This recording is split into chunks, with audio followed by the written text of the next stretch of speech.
lijjanti parce que xam nga ne marché yi nekkul aux normes donc il faut qu'on travaille sur un vaste programme de réhabilitation des marchés jàpp naa ne loolu tamit dafa nekk farata ci fi nga xamante ni foofu la Sénégal toll. Monsieur le Premier ministre damay revenir ci beneen problématique boo xamante ni c'est la presse sénégalaise. Excusez-moi mais justice bi doy na c'est bon. damay revenir sur la problématique de la presse. Non, honorable question la ci benn thématique bunoo xaabaabal ci thématique yu bëri donc restel ci justice bi sinon mën nga dem toog. La presse se sent persécutée aujourd'hui. Veuillez couper le micro s'il vous plaît. La presse se sent honorable allez vous asseoir. Allez vous asseoir.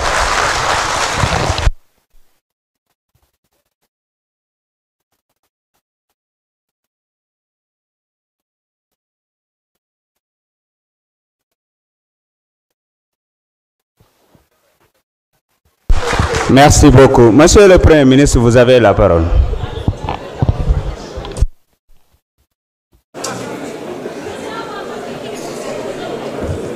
Merci, Monsieur le Président.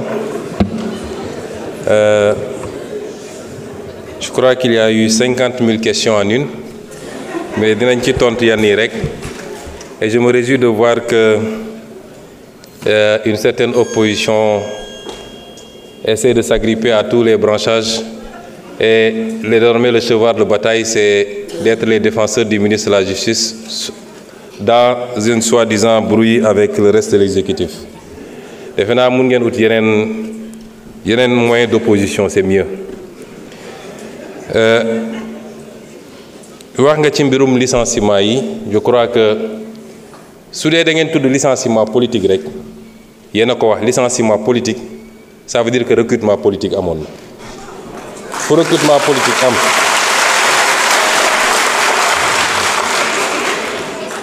ku ñëw ku politique recruté woon nag politique war na laa mën a fi dinti loolu amul demal ma ñëw mais il se trouve que ce n'est même pas ça le problème ministre bi Birame Souleye Diop wax na ko léegi on vous a donné des arguments techniques. Répondez par rapport à des arguments techniques. Nee nga justice il faut mu prononcer wu kan moo tere justice prononcer wu les gens sont libres d'aller en justice pour dire que d'accord ma ci sama licenciement et la justice se prononcera c'est pas un débat jarul ñëw fi assemblée boobu vraiment c'est hors sujet. Ensuite s'il vous plaît, parler de justice. Vous savez wax naa léegi.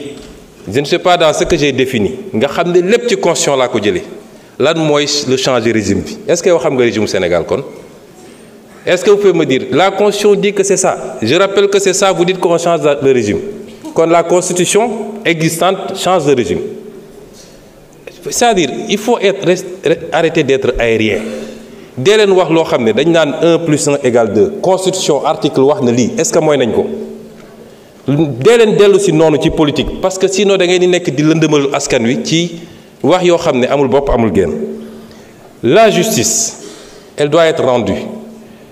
La justice a été discréditée depuis plusieurs années loolu du lu ñuy nëbb lu Sénégal yëpp d'accord la majorité des acteurs de la justice d'accord nañ ci magistrats avocats greffiers ñëpp d'accord nañu y a un problème kon loolu du lu ñuy waxati.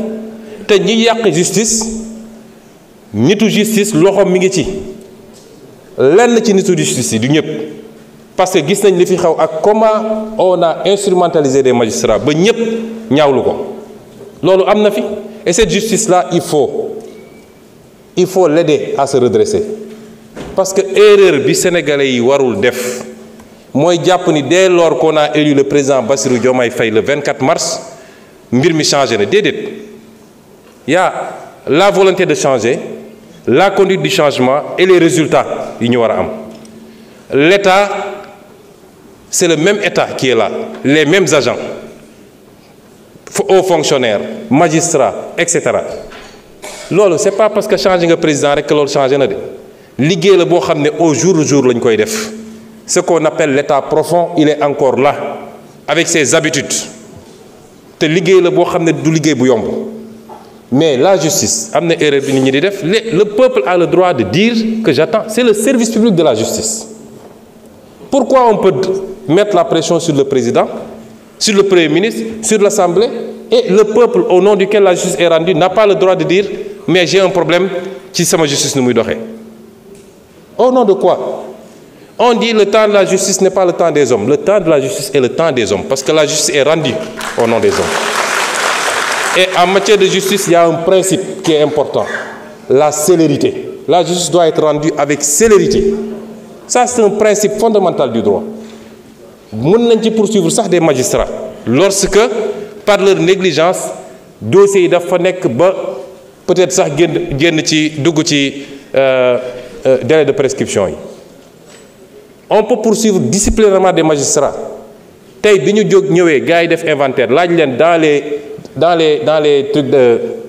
les cabinets d'instruction ñaata dossiers lañ fa fekk, des milliers de dossiers qui dorment là-bas depuis longtemps.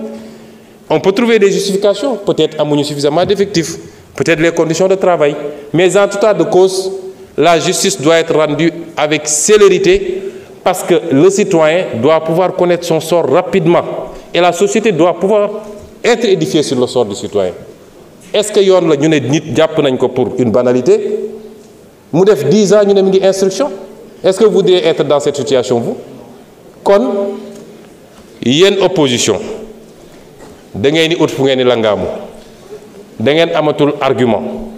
Nee nga que actuellement dañuy dal ci kaw nit ñi. Gis nga la liberté d'expression.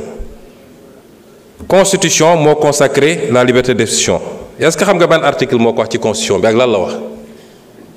Je suis sûr que xamoo ko liiroo ko. L'article 10 de la constitution dafa ne chacun a le droit d'exprimer et de diffuser librement ses opinions par la parole, la plume, l'image, la marche pacifique, pourvu que l'exercice de ces droits ne porte atteinte ni à l'honneur, ni à la considération d'autrui, ni à l'ordre public. Ni à l'honneur. Parce que ce qui se passe actuellement, cette opposition-là, nga xam ne ñemewuñu parce que xamante nañu ñoom ñooy dem jël ay xale yoo xam ne koo ci laaj mu ne la aw ma certificat yónni leen ci télé ne leen dem leen saaga ji pour attenter à l'honneur des gens, pour attenter à la dignité des gens, à la considération d'autrui et à l'ordre public. Et vous croyez que ça dinañ ko bàyyi muy dox au nom de la liberté? Moi, je vais vous dire une chose. Ba fii mu toll nii je ne me suis jamais intéressé à ces questions. Lu xew ci réew mi ñu ne Sonko la. Je n'ai jamais fait arrêter quelqu'un. Le ministre de la Justice est là. Je n'ai jamais dégg naa même ñi ñu jàpp ci affaire dossier xaalis ak nangam ñu ne Sonko la. C'est pas moi. Damay xëy di gisandoo ci presse bi ñëpp ni jàpp nañ diw. Mais sur ces questions-là, je vous dis qu'à partir d'aujourd'hui, j'assume parce que man lu ma dugg rek ngeen xam dugg naa. À partir s'il vous plaît. Parce que ce pays duñ ko seetaan te gis nga ñi ngeen di sacrifier wujaaw yi ngeen di yónni ñuy dem di saaga ñoom seen cadre nañ ko régler rapidement. Mu des nag xanaa yéen opposants yi ponkal opposants yi nekk seen kër yor seeni milliards di joxe di fay ay loyer pour nit ñi saagal leen xanaa dañu génn ñeme léegi bis bu ñu effacer ñoo ñëpp ils prendront leur courage pour sortir et on les attend parce que nag yéen a ngi woo ci terrain bu ñu xam ñun. Terrain bu ñu mën ñoo leen ciy xaar. Ensuite, vous citez le cas d'un journaliste. Des journalistes qui reprennent soi-disant des articles. Est-ce que xam nga ce que la loi a dit? Vous êtes journaliste. Le responsable principal, c'est le rédacteur en chef ou le directeur de publication? C'est lui le premier responsable. Tu prends un article, tu dis policiers yi ñu bëgg a génne dañ leen fiy génne dama joxe benn misaal dañ leen fiy génne parce que on veut aller prendre des rebelles du FDC remplacer leen ko ngeen ne loolu dañ ko bàyyi mu jàll. Merci beaucoup.